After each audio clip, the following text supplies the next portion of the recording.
అందరూ కూడా ధైర్యంగా ఇప్పుడు చట్టమే భద్రత కల్పిస్తుంది అంటున్నారు. సో, అవును. అందరూ కూడా డేర్‌గా వచ్చి తెగతెంపులు చేసుకునే వాళ్ళు కూడా ఉండకపోవచ్చు.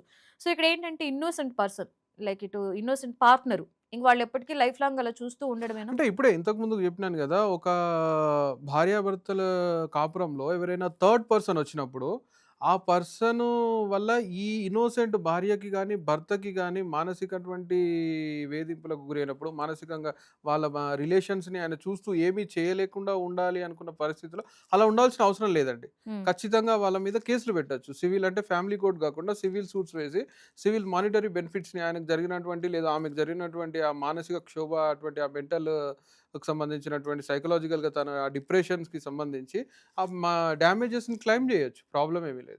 హ్మ్. ఓకే. సో, క్రిమినల్ కేసెస్ లేవు. హ్మ్. సో, ఇక్కడ చాలా మందికేంటంటే డౌటుంటుంది.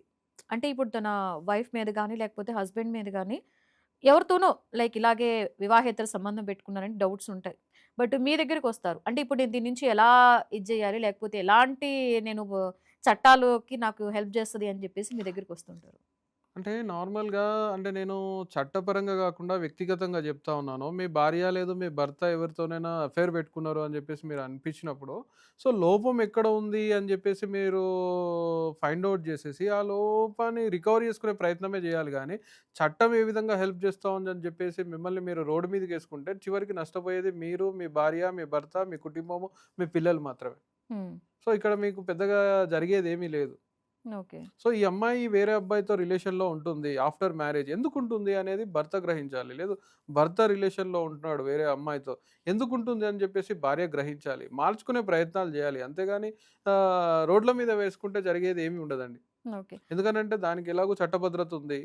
సో, ఆ గ్రౌండ్ మీద మీరు చేయడానికి ఏమీ లేదు. సో, ఆ గ్రౌండ్‌లో వేసినంత మాత్రాన మెయింటెనెన్స్ రాదా? లేకపోతే కోర్టులు దాన్నేదో పెద్దగా తీసుకుంట అసలు అడాల్టరీ అంటే అసలు ఏ విధమైన అడాల్టరీ? ఎట్లాంటి అడాల్టరీ అనేది చాలా ఎందుకనంటే ఆహ్, నార్మల్‌గా hi, hello, I love you అన్నంత మాత్రాన దాన్ని మీరు అడాల్టరీ అంటారా? లేకపోతే కొన్ని సందర్భాలలో అసలు అడాల్టరీ అంటే ఏంటిదనే ప్రాపర్ డెఫినిషన్ కూడా చెప్పడం కష్టమైపోతది. అంటే పెనిట్రేషన్ అడాల్టరీయా? లేకపోతే హగ్ చేసుకోవడం అడాల్టరీయా? కిస్ జేయడం అడాల్టరీయా? అసలు అడాల్టరీ అంటే ఏంటిది? కరెక్ట్ అడ్వకేట్ అదర్ సైడ్ ఉంటే ఇట్లాంటి క్వెషన్స్ అడిగితే అసలు చెప్పే పరిస్థితి కూడా ఉండదు.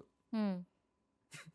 అర్థమైంది గదా! హ్మ్. ఒక ఒక ఒక ఎక్స్‌పీరియన్స్‌డ్ లేకపోతే ఒక ప్రాపర్ ఒక నాలెడ్జ్‌డ్ అడ్వకేట్ మీకు ఎదురుపడిండంటే అసలు మీరు రెడ్ హ్యాండ్‌గా గాదు. మీరు ఇంకా ఎటువంటి సిట్యుయేషన్‌లో దొరికినా అసలు దాన్ని అడాల్టరీయే కాదని విధంగా చెప్పగలుగుతారు.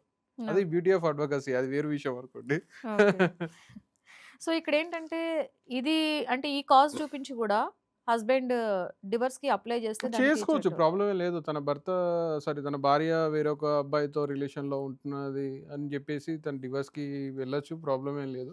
బట్ ఖచ్చితంగా ఇన్ కేస్ పార్ట్నర్ ఆ టైంలో డివోర్స్ ఇవ్వడానికి ఒప్పుకోకపోతే?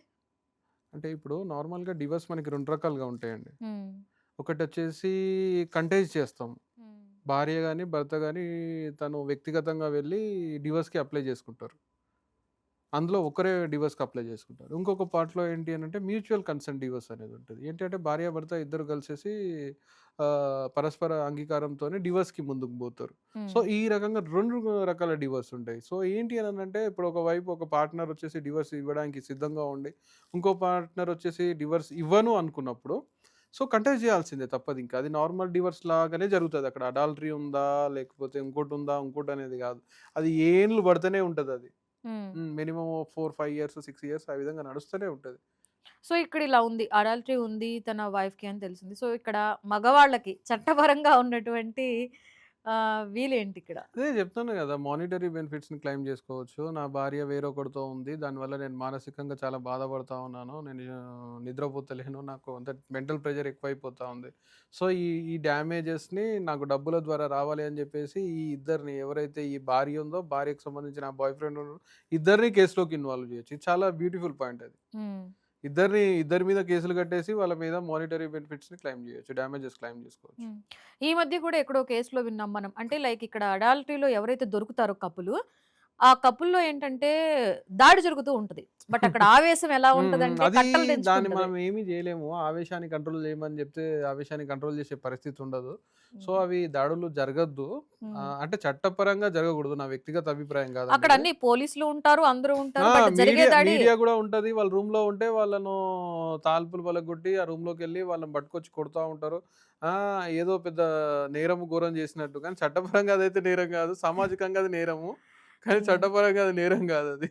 లైక్ అంటే ఈ మధ్య గూడా ఒక అమ్మాయి ఏదో దానికి సంబంధించి పోరాటం గూడా చేస్తుంది అని విన్నాం. అంటే ఏదైతే ఉందో అవును. అవును. తన ఇప్పుడు యొక్క లవర్‌కి ఐ మీన్ అలహాబాద్ మ్యారేజ్ అయిన అమ్మాయి. హైకోర్ట్‌లో ఇలాంటి కొన్ని పిటిషన్స్ పడినాయి. ఏంటి అనంటే తన బాయ్ ఫ్రెండ్‌కి రక్షణ గావాలి అని జెప్పేసి. ఫైనల్ వర్డిక్ట్ ఇంకా ఏం కాలేదు. హ్మ్. సో, ఏంటి అనన్నానంటే నేను నా పెళ్లయిన తర్వాత ఇటు భర్తతో ఉంటా, బాయ్ ఫ్రెండ్‌తో ఉంటా. బట్ విడాకులు ఇయ్యను. నా బాయ్ ఫ్రెండ్‌కి నా భర్తతో రక్షణ గావాలి అని జెప్పేసి గూడా కోర్ట్‌లని అప్రోచ్ అయ్యేటువంటి కేసెస్ ఈ మధ్య వస్తున్నాయి. హ్మ్. సో, చివరికి ఏమైతదో వేచి చూడాలి గానీ ఇప్పటికైతే మీ బాయ్ ఫ్రెండ్స్‌కి మీ ఎక్స్‌ట్రా మ్యారిటల్ అఫైర్స్‌కి మేము రక్షణ ఇస్తామని జెప్పేసి ఎక్కడ లేదు. హ్మ్. హ్మ్. సో, అదైతే కేసు రన్నింగ్‌లో ఉంది. అదేంటంటే ప్రతి ఒక్కరికి జీవించే హక్కు ఉంటది. ఇండియన్ కాన్స్టిట్యూషన్ ప్రకారం ఏంటి అనంటే ఆర్టికల్ 21 ప్రతి ఒక్కరికి జీవించే హక్కు, స్వేచ్ఛ అనేది ఇచ్చింది. హ్మ్. సో, ఏంటి అనంటే ఒక వ్యక్తిని ఇంకో వ్యక్తి చంపుతాను, లేకపోతే దాడి జేస్తాను, హాని జేస్తాను అన్నప్పుడు హ్మ్. చట్టం ఖచ్చితంగా భద్రత కల్పియాల. హ్మ్. కారణాలు ఏవన్నా అయ్యుండొచ్చు గాక. హ్మ్. సో, ఈ యొక్క పాయింట్‌ని పట్టుకొని వాళ్ళు కోర్ట్‌లోకి వెళ్తా ఉన్నారు. హ్మ్. సో, వీళ్ళ అక్రమ సంబంధం అనేది ఒక పార్ట్ అయితే, సారీ ఇక్కడ ఎక్స్‌ట్రా మ్యారిటల్ అనేది ఒక పార్ట్ అయితే, వీళ్ళు ఏంటి అనంటే ఈ వ్యక్తి ద్వారా నాకు ప్రాణహాని ఉంది. హ్మ్. నేను వాడి భార్యతో అక్రమ సంబంధం పెట్టుకున్నా, లేదా ఎక్స్‌ట్రా మ్యారిటల్ అఫైర్స్‌లో ఉన్నా, దానివల్ల వాడు చంపుతా అనేది గాదిక్కడ. హ్మ్. వాడు నన్ను చంపుతా అన్నాడు కాబట్టి నాకు రక్షణ కావాల. హ్మ్. సో, ఈ కాన్సెప్ట్. సో, తర్వాత తనకి ఏమైనా గూడా ఇతని మీద కేస్ పెట్టే ఛాన్సెస్ ఉంటాయి గదా! అంటే ఐ మీన్ తనకేదైనా చిన్నపాటి ఎవరి ద్వారా అయినా గూడా తనకి ఏ ఇప్పుడు మాత్రమైన ఒకసారి ఒక వ్యక్తి మీద వెళ్ళి, నాకు ఈ వ్యక్తి ద్వారా ప్రాణహాని ఉంది. ఈ వ్యక్తి వల్ల నేను ఫస్ట్ ఇతని మీదే చర్య తీసుకుంటారా? తీసుకుంటారు ఖచ్చితంగా.